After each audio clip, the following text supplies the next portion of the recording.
Hello again, and welcome to the San Luis Obispo Buddhist Church YouTube channel. If you would please put your palms together for a meditation reading. Shakyamuni Buddha states that even with his unhindered eloquence, the adornments of the land of happiness cannot be fully expounded. So take refuge in Amida, the inexpressible Buddha. Jodo Wasan's Hymns of the Pure Land, verse 28. Namo Amida Butsu, Namo Amida Butsu, Namo Amida Butsu, Namo Amida Butsu, Namo Amida Butsu, Namo Amida Butsu. Shakyamuni Buddha spoke truths. His spoken words reached the hearts and minds of all people who have come to hear. Shakyamuni Buddha would share words that brought truth to their and our existence. Yet, Shakyamuni Buddha's words also make us question ourselves. The Buddha's words make us think, make us hear, and definitely make us question. These words make us delve into our own hearts and minds to see who and what we are. Maybe it's a recognition, truly recognizing who and what we are. The Buddha searched for many, many, many years and heard and continued to hear Amida Buddha's teachings. The Buddha sought answers to our sufferings. Yet the Buddha could not fully explain what was in the heart, in the Buddha's heart. For words cannot fully express what we have inside our hearts and minds. And the Buddha tried to explain his experiences that he encountered, yet there are no words that can truly explain possibly the horror, or possibly finding that truth of greed, anger, ignorance.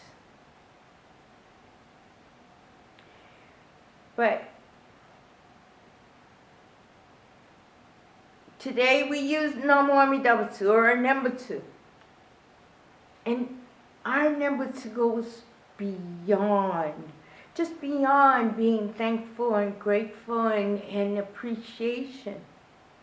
Our Nembutsu is a deep understanding of what was shared with us, the suffering that Shakyamuni Buddha encountered. It is his suffering that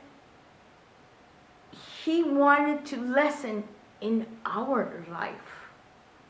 But do we stop and hear? Do we stop and think? Sometimes, no. Flat out, no. Sometimes. But you know, we as human beings have the ability to talk, to explain, and to express what Namo Amida Butsu is. Yet, we don't. We shuffle it off to someone else. Why? I ask you why.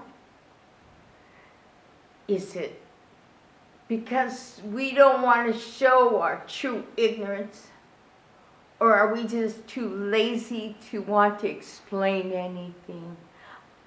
Many answers, many reasons. But the most difficult, I think, is what lies deep within our hearts and minds. You know, before Shakyamuni Buddha attained enlightenment, he was a prince of royalty and wealth.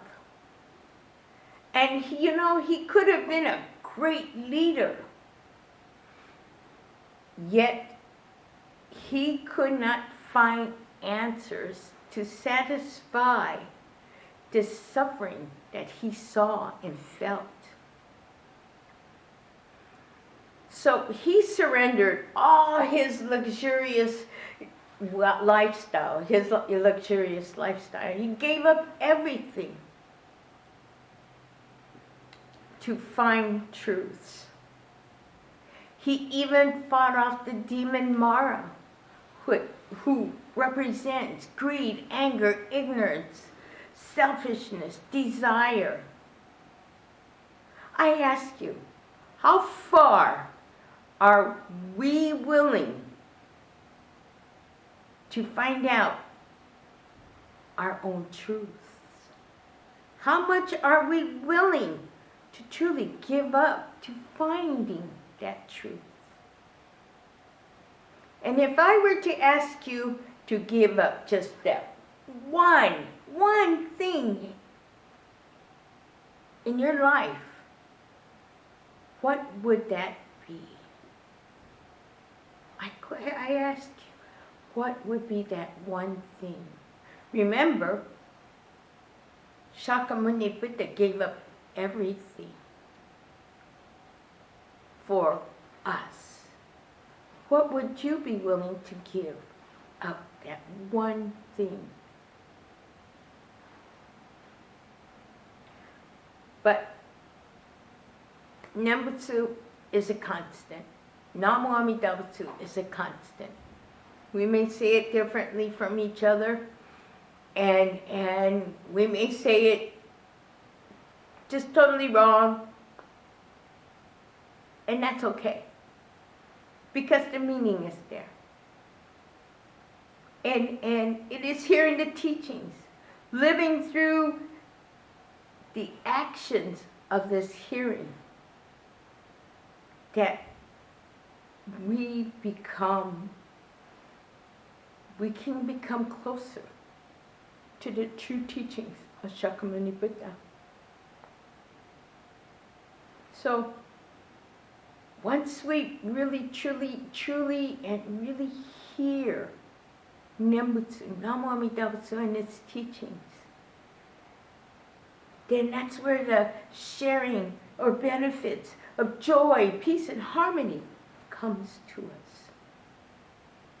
Yet, it is a most difficult journey to take. If you would please join me for meditation reading. Shakyamuni Buddha states that even with his unhindered eloquence, that adornment of the land of happiness cannot fully be expounded. So take refuge in Amida, the inexpressible Buddha, Joro Wasa. If you would please join me in Gasho. Namu Amida Butsu, Namu Amida Butsu, Namu Amida Butsu, Namu Amida Butsu, Namu Amida Butsu. Thank you for listening today.